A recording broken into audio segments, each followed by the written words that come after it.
Hi, my name's Tiffany, and we've been going over a few videos talking about Google My Business. We've talked about why you need an account, how to set up an account, and all the different advantages of an account with Google My Business.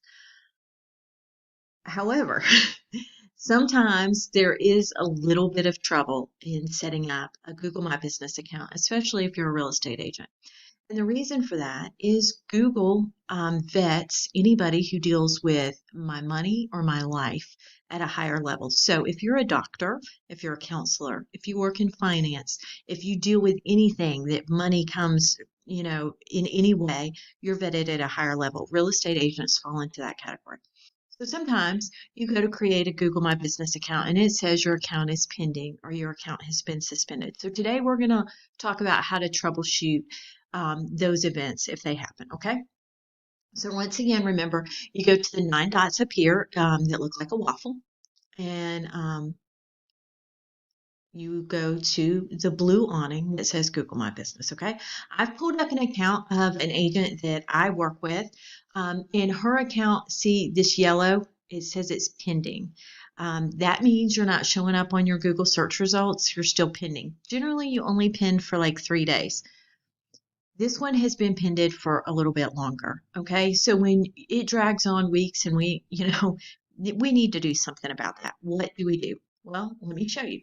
There is this form that you can fill out. Right now, there's a lot of alerts on it because of COVID-19, and they're trying to get information out and telling you that it'll be a little bit longer. I'm going to put the link to this form in the description tab about this video so you can click on it. Because I have clicked on it and I'm logged into my email account, it comes up with my name. So it says, you are currently signed in as Tiffany at cbssk.com. Yes, that's me. That's my work email. And it says, what is your email address? You want to try to use the exact same email address that you're logged in with, okay? And then let's just fill out the issues that we're having. What is your what is going on? Do you need to, has your account been suspended? Do you need to be verified? Are you having trouble editing your business information? Anything like that. And then we can describe our issue. Now, they've changed this form some because you used to have to upload images, and it could be once I submit this, and I don't want to submit a form that I don't need to right now, simply because they are backlogged. But sometimes you have to submit images, and what I would tell you to do, it has a place on these forms for you to upload a file. You upload a picture of your desk. It can geolocate it there, Google. So go ahead, take a picture of your desk in your office. It proves that you are at that location.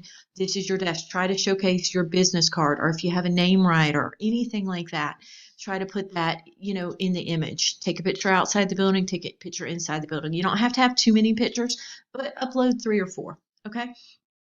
It's not the worst thing in the world, but sometimes, and I'm going to go ahead and tell you, when you do this, people, I've done this on behalf of people before.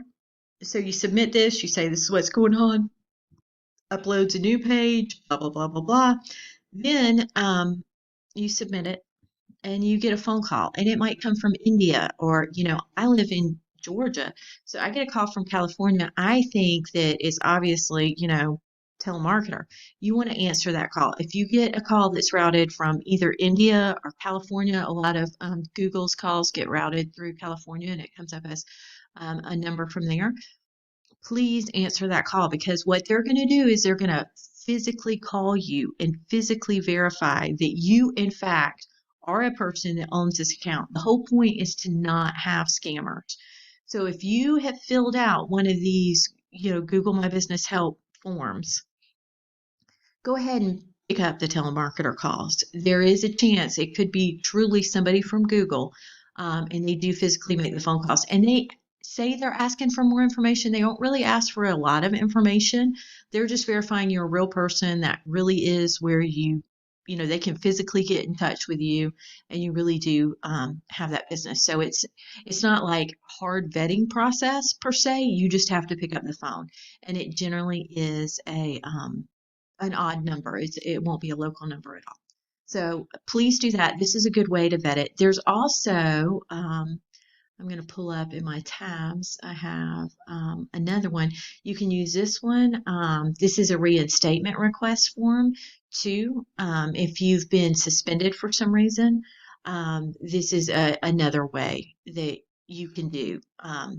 They are overloaded. I do know that Google changed their standards in January for Google My Business. So some of those things, they're backlogged. So it could take a while. What I tell my agents is if they're having trouble, with the pending, every month submit. Don't do it more frequently than once a month because they are backlogged, but each month resubmit this form and say, hey, I need help. I want, my account to be active so I can use it.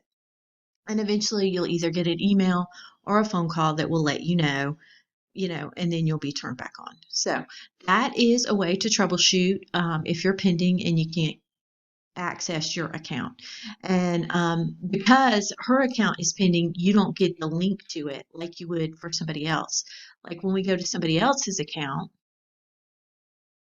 you can see that you have a link to where she is on Google My Business. On the account that's pending, you don't have that link. See, right here, you can do these. You can share your Google My Business profile and ask for reviews, things like that. When your account is pending, you can't do that. So you want your account to not be pending so that you can start getting those reviews and you can start showing up on certain stuff.